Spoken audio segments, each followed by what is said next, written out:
Hello students, welcome to my channel unique lab of knowledge और मैं हूं उग्रसेन पुनिया। तो स्टूडेंट्स, ये जो लेसन है love across the salt desert written by K N. Daruwalla, ये कहानी हम पढ़ रहे थे, नजब की कहानी हम पढ़ रहे थे, फातिमा के बारे में हम पढ़ रहे थे। तो हमने यहाँ तक पढ़ लिया था, but she could hardly elicit a word out of him. Elicit का मतलब होता है निकालना। वो नजब से बहुत ही कम शब्द निकलवा पाती थी, बहुत ही कम बोलने वाला था नजब लड़का जो था। उसके आगे से पढ़ना है फातिमा हैड बीन। अब जो फातिमा जो थी उसके बारे में पढ़ना है। Fatima had been under pressure. ये जो फातिमा नाम की लड़की है ये अंडर प्रेशर थी, यानी इसके ऊपर दबाव था टू गेट इंगेज्ड, शादी करने का, to someone in the village, गांव में किसी के साथ, known for his slurred speech. और वो जो व्यक्ति था वो किसके लिए जाना जाता था? Slurred speech. स्लर्ड स्पीच कहते हैं अस्पष्ट भाषा को, अस्पष्ट बोलने के लिए, अस्पष्ट भाषा के लिए वो जाना जाता था। And ग्रोस्टेक stammer. ग्रोस्टेक मतलब अजीब या भद्दा, बुरा। स्टेमर का मतलब होता है हकलाना, और वो अजीब से तरीके से, भद्दे तरीके से हकलाता रहता था, और उसकी जो भाषा थी वो अस्पष्ट थी, वो सही तरीके से बोल ही नहीं पाता था। तो उसके साथ शादी करने का इसके ऊपर दबाव था फातिमा के ऊपर। Just my luck to run into mutes. Mutes मतलब गूंगे। मेरा तो भाग्य ही है गूंगों के बीच में रहने का। सी थॉट, उसने सोचा, फातिमा ने, क्योंकि जो जिसके साथ एंगेजमेंट हो रही थी, शादी हो रही थी, वो भी ऐसा ही था, बोल नहीं पा रहा था, हकला रहा था, अस्पष्ट बोलता। और ये जो नजब है ये तो बोलता ही नहीं था। बट देन, लेकिन तभी, as she caught him staring at her, फिर फातिमा ने देखा हिम यानी उससे, नजब को, स्टेरिंग एट हर, जो उसे घूर रहा था। सी लाफ्ड वेग, फातिमा उसके सामने वापिस हंसी। एंड इन द इवनिंग, और शाम को, when Fatima repeated the performance, जब फातिमा ने इस परफॉर्मेंस को यानी इस कार्य को दोहराया, यानी हंसने वाली जो काम था उसको वापस दोहराया, वापस नजब के सामने ये हंसी। And her face flooded with excitement, और फातिमा का चेहरा, फ्लडेड मतलब भर गया, विद एक्साइटमेंट, उत्तेजना से, एज जैसे कि सी डेड हिम, जैसे कि वो उसे साहस दे रही हो, to take the next step, अगला कदम बढ़ाने का। यानी फातिमा ने फिर से सामने उस नजब के सामने हंसी, ऐसा लग रहा था कि वो उसे न्योता दे रही हो कि तुम आगे बढ़ो और आगे कदम बढ़ाओ।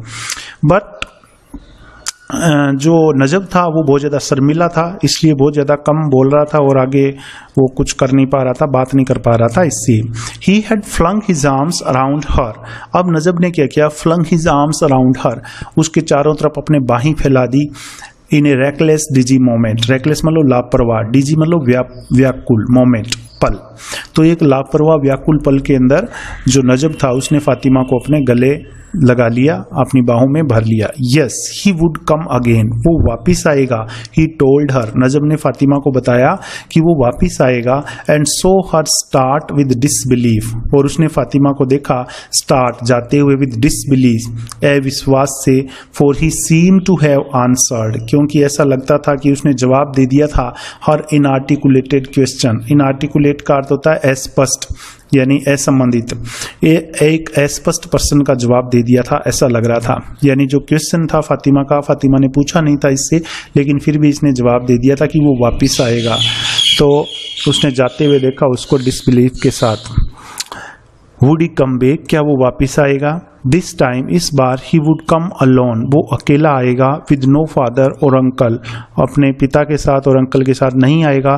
टू क्रैम्प हिज स्टाइल, जो उसके स्टाइल को नियंत्रित करते थे, क्रैम्प करते थे, दबाते थे उसकी शैली को, यानी खुल के नहीं रह सकता था वो उनके साथ, इसलिए वो इस बार अकेला ही आएगा।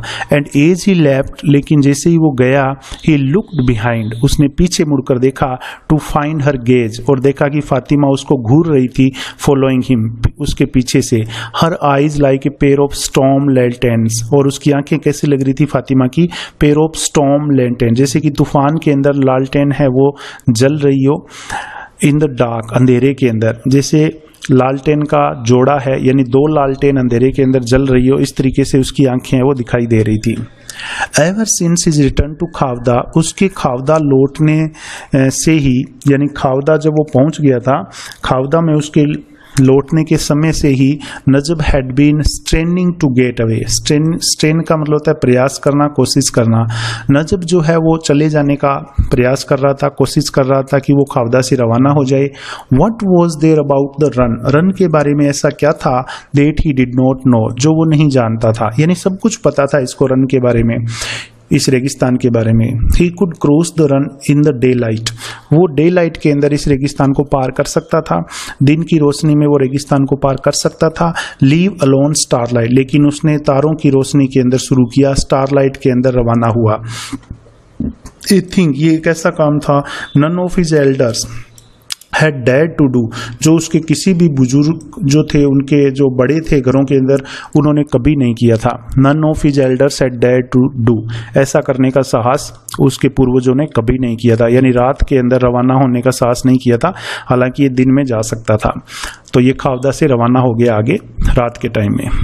एंड वन मॉर्निंग, और एक सुबह क्या हुआ, Aftab was woken up, Aftab यानी जो नजब का पिता था, वॉज वोकन अप, उसको जगा दिया गया बाय ए साउट फ्रॉम जम्मन, जम्मन की चीख से, यानी जम्मन ने चीख करके आफ्ताब को जगा दिया।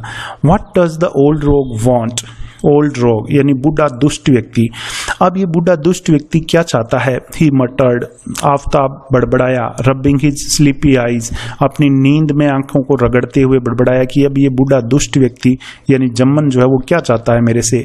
जम्मन asked about Najab's whereabouts, तो जम्मन ने क्या पूछा, asked about Najab's whereabouts, whereabouts कहते हैं पते को, एड्रेस को, कि नजब कहाँ है, यानी आफ्ताब जो पिता था नजब का, उससे जम्मन ने पूछा कि तुम्हारा बेटा कहाँ है, मुझे उसके बारे में बताओ, मुझे उसका एड्रेस चाहिए।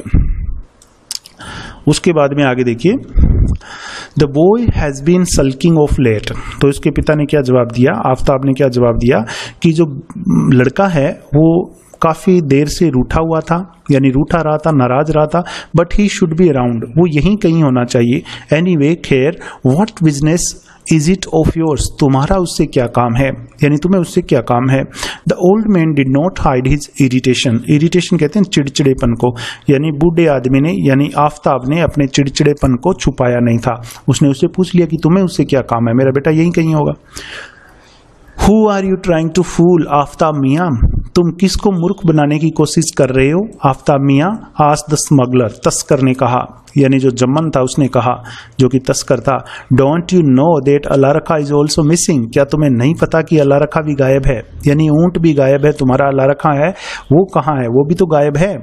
इन दीज बॉर्डर विलेजेस, इन सीमा के गाँव में, ये जो बॉर्डर पर गाँव थे, इन गाँव में the pattern of life was such, जीवन शैली का तरीका ऐसा था कि if a man was absent, यदि एक आदमी गायब हो, एब्सेंट हो, अलोंग विद हिज कैमल, ऊंट के साथ यदि एक आदमी गायब हो जाए, it was taken for granted, तो ऐसा माना जाता था दैट कि ही हैड मेड ए फोरे, फोरे का मतलब होता है मतलब घुस जाना, बिना अनुमति के छुप करके चले जाना, उसको कहते हैं फोरे, कि वो छुप करके चला गया है अक्रॉस द डेजर्ट, रेगिस्तान से होते हुए इनटू पाकिस्तान, वो पाकिस्तान चला गया है। तो इन सीमावर्ती गांवों के अंदर क्या लाइफ का पैटर्न था कि कोई आदमी यदि ऊंट के साथ गायब हो जाता तो ऐसा माना जाता था कि वो पाकिस्तान चला गया है रेगिस्तान से होते हुए। तो अभी ऊंट भी नहीं था और नजब भी नहीं था, तो आफ्ताब से जम्मन ने ये बात पूछी। Aftab went into the mud enclosure, mud enclosure बोलते हैं कीचड़ का बाड़ा, एनक्लोजर बाड़े को बोलते हैं।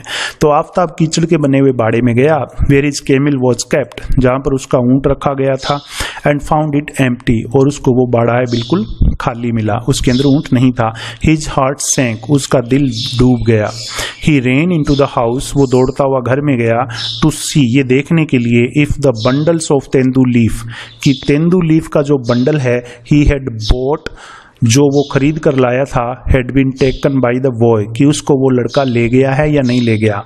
ओ द फूल, वो मूर्ख, दैट सन ऑफ ए फूल, एक मूर्ख का लड़का, एक्सक्लेम्ड आफ्ताब, आफ्ताब चीखा, ऑलमोस्ट शेकिंग विद फ्यूरी, लगभग फ्यूरी कहते हैं क्रोध को, क्रोध से कांपते हुए चीखा कि मूर्ख, मूर्ख का लड़का। ही हैज फॉरगॉटन, वो भूल गया है, to take the leaf with him, अपने साथ पत्ती ले जाना भूल गया है, यानी तेंदू लीफ भी वो साथ में नहीं लेकर के गया और बिना तेंदू लीफ के ही वो निकल गया। Who are you trying to fool, तुम किसको मूर्ख बनाने की कोशिश कर रहे हो, विद ऑल दिस ड्रामा, इस सब नाटक से। कॉल्ड आउट जम्मन, जम्मन ने कहा। Who was still standing at the door, जो अभी भी दरवाजे पर ही खड़ा था। दिस सन ऑफ योर्स, ये तुम्हारा बेटा, इज नॉट एज इनोसेंट, इतना निर्दोष नहीं है, एज द वर्ल्ड बिलीव्स, जितनी दुनिया सोचती है, जितना लोग सोचते हैं उतना ये निर्दोष नहीं है, इतना भोला नहीं है ये। ही इज ए पिग, वो एक सूअर है, and the son of A pig, और एक सूअर का बच्चा है। तो इस तरीके से जम्मन जो था उसने गालियां देना शुरू कर दिया आफताब को। There was no limit to the chagrin, अब सग्रीन कहते हैं संताप को, खीज को बोलते हैं, तो अब खीज की कोई लिमिट नहीं थी, संताप की कोई लिमिट नहीं थी। जम्मन वॉज द चीफ, अब जम्मन है वो मुख्य था, चीफ था, द मेन, वो आदमी, who kept the rangers across happy, जो सरहद के उस पार जो रेंजर्स होते थे, जो सिपाही होते थे, उनको खुश रखता था। कौन खुश रखता था? जम्मन। तो जम्मन जो है उसका काम क्या था?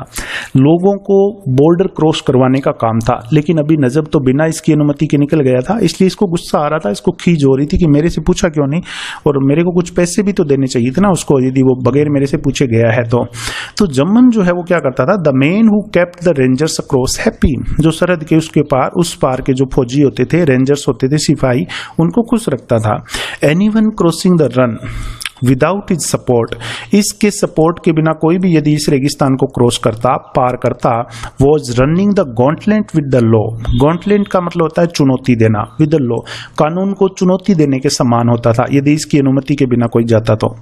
एंड हियर, और यहाँ पर, दिस फ्लेजलिंग हैड ब्लंडर्ड, फ्लेजलिंग कहते हैं चिड़िया के बच्चे को, ब्लंडर का मतलब होता है साहस करना, गलती कर देना, और यहाँ पर इस चिड़िया के बच्चे ने गलती कर दी थी।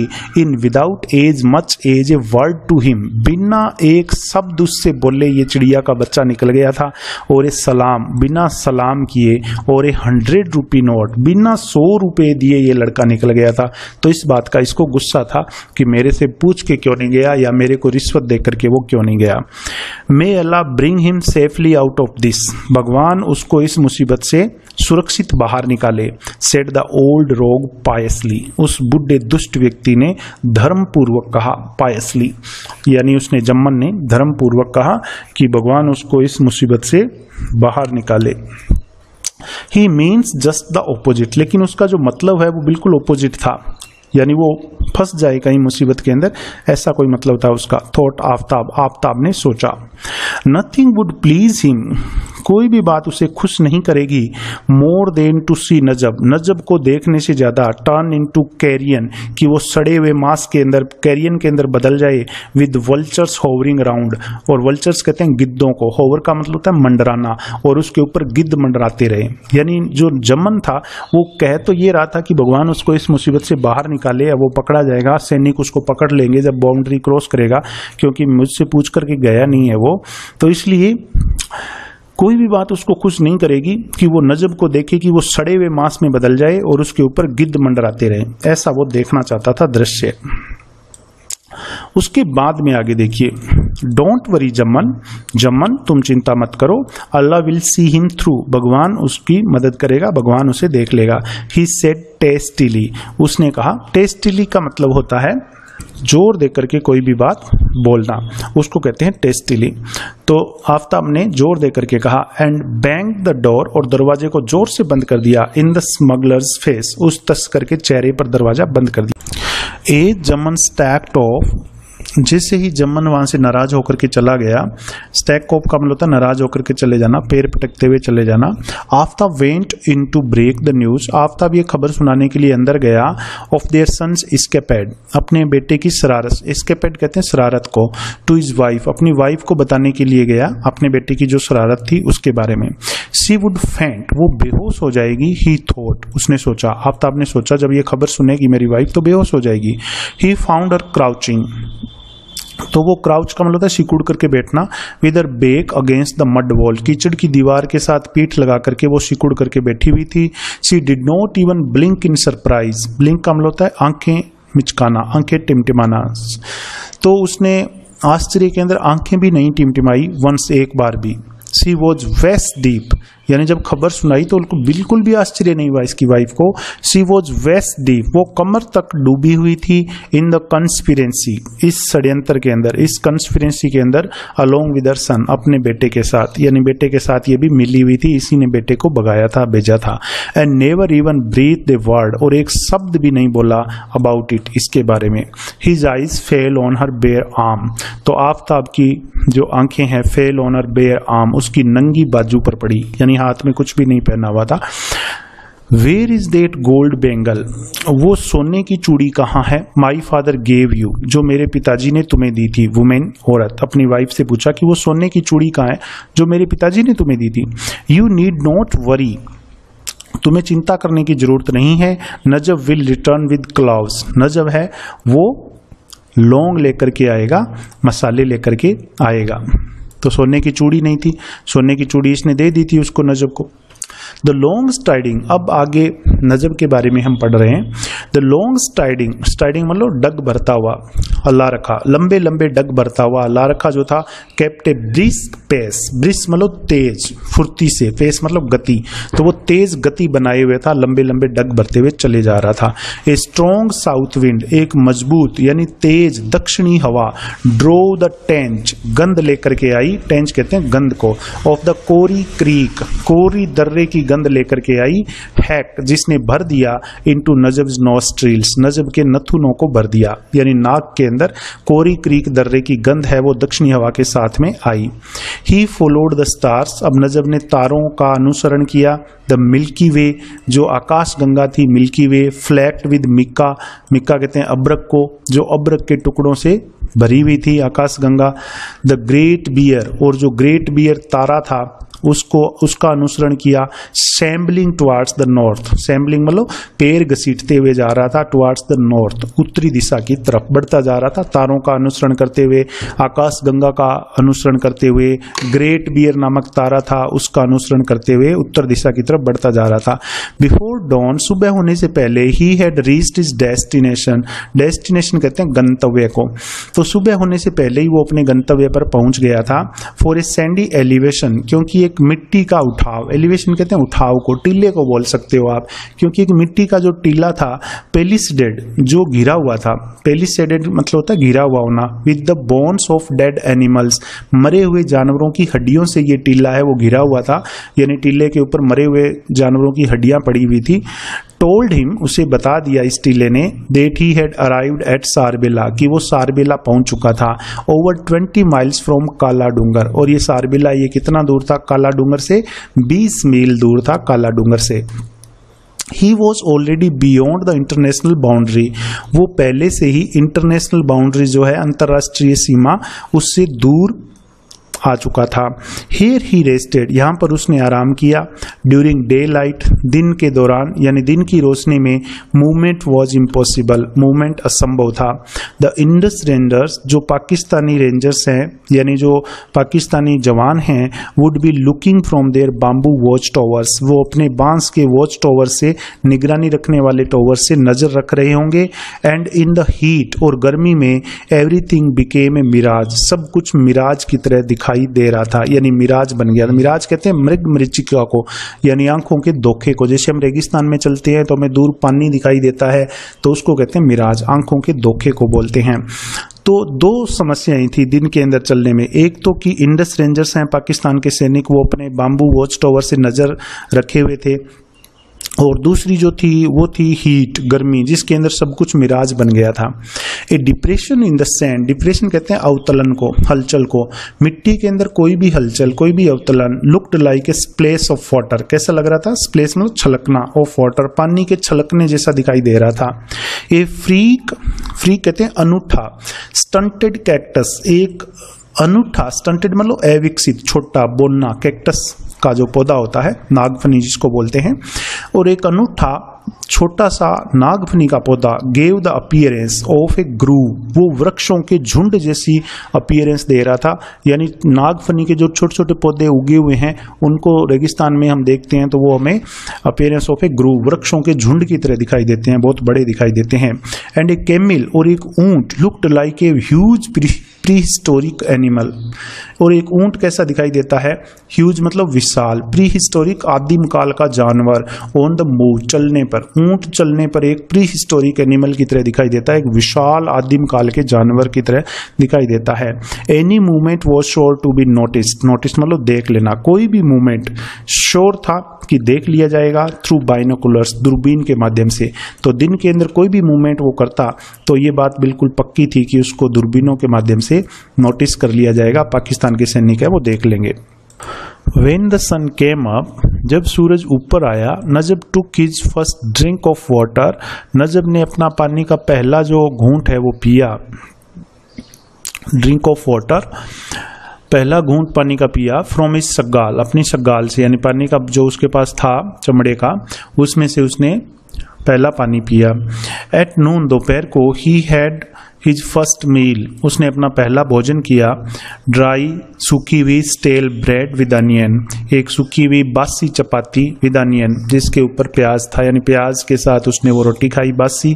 बाई नाउ, अब तक, थॉट्स अबाउट फातिमा, फातिमा के बारे में जो विचार थे, took a vice like grip over him, उन्होंने वाइस लाइक ग्रिप कहते हैं दुष्ट प्रकार की पकड़ बना लेना।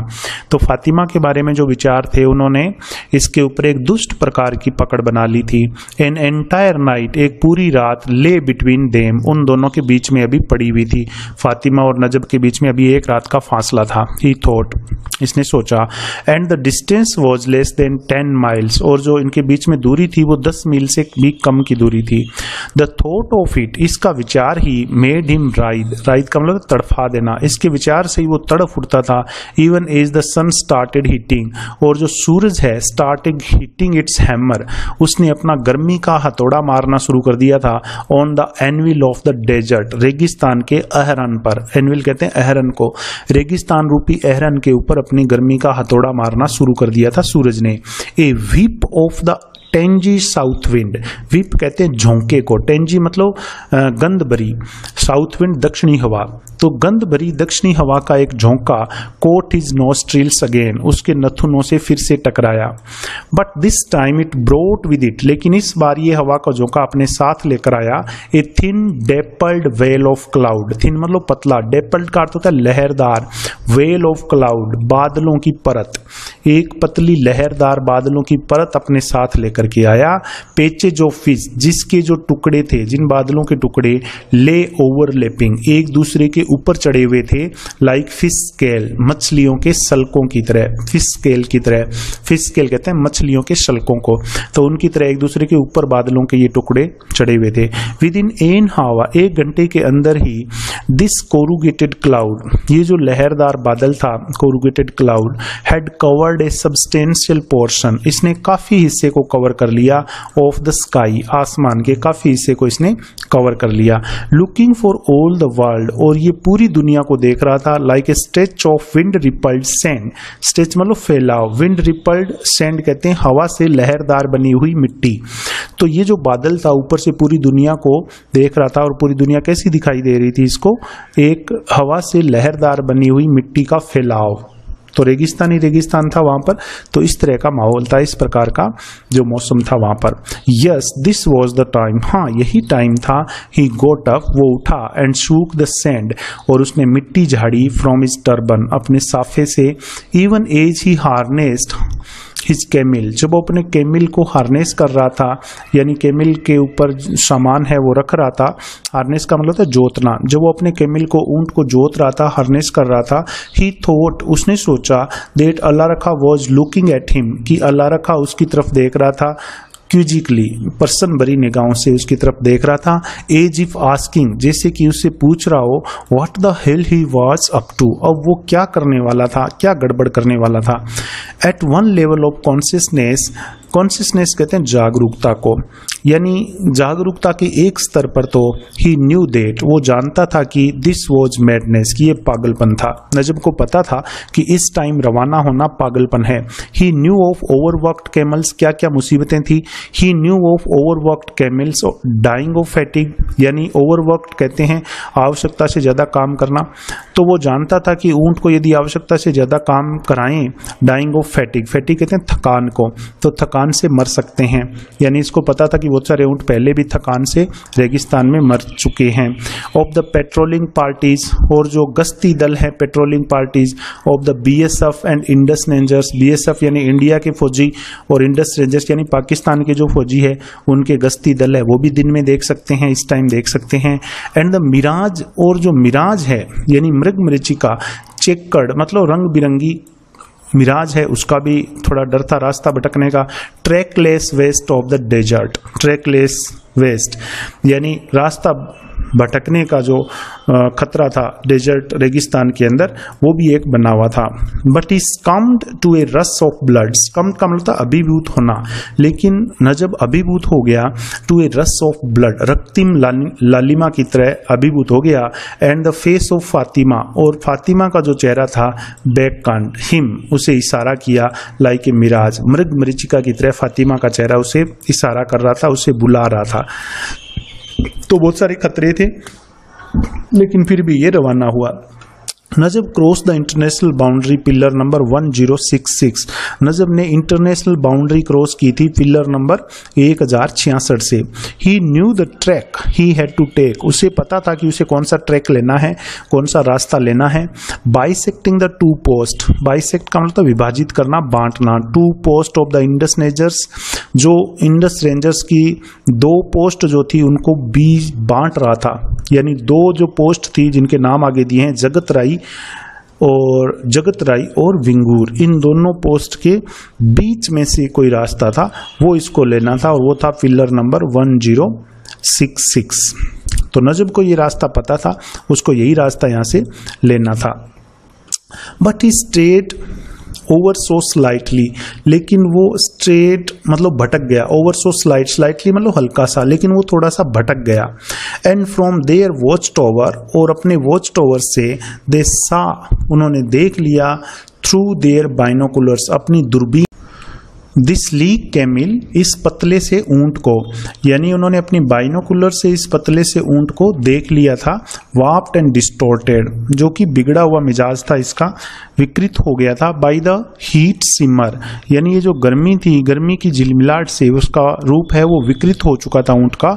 इनटू ए लंबरिंग लिवाइथन, और ये कैसा लग रहा था, लंबरिंग लिवाइथन किसको बोलते हैं, लिवाइथन एक प्रकार का समुद्री जानवर होता है जो बहुत बड़ा होता है, और लंबरिंग का अर्थ होता है हड़बड़ा कर आगे बढ़ना। तो हड़बड़ा कर आगे बढ़ते हुए एक लिवाइथन की तरह ये लग रहा था ऊंट। तो पाकिस्तान के जो सैनिक थे उन्होंने अपनी दूरबीन से इसको देख लिया था आगे बढ़ते हुए।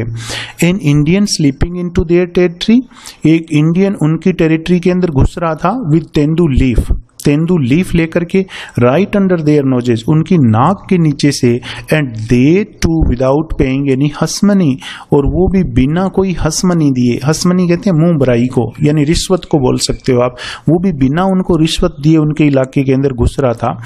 दे were not going to stand for it, वे इसको सहन करने वाले नहीं थे। स्टैंड का मतलब है सहन करना। नजब वॉज इन ट्रांस, ट्रांस कहते हैं भूतकाल की यादों में खो जाना, विस्मृति में चले जाना।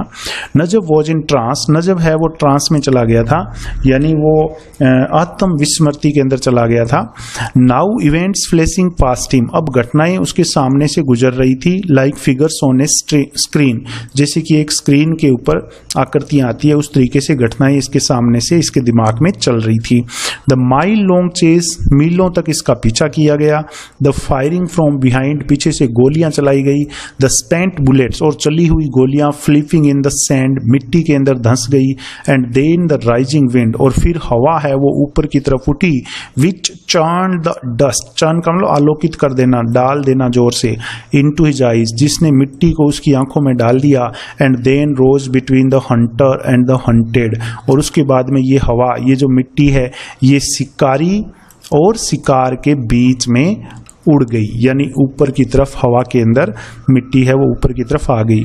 When the dust settled half an hour later, और जब ये मिट्टी आधे घंटे के बाद नीचे बैठी, he was alone in the run, तो वो रन के अंदर, रेगिस्तान के अंदर अकेला था।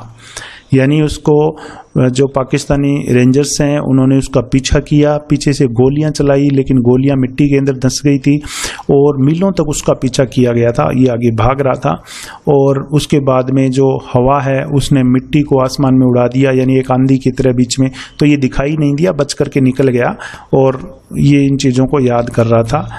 तो ये तो पार्ट है सेकंड इस लेसन का, love across the salt desert. आगे का लेसन स्टूडेंट्स हम पढ़ेंगे पार्ट थर्ड के अंदर। आशा करता हूँ आपको समझ में आ रहा होगा। आप इसको एक बार या 2 बार जरूर पढ़ें। Thank you.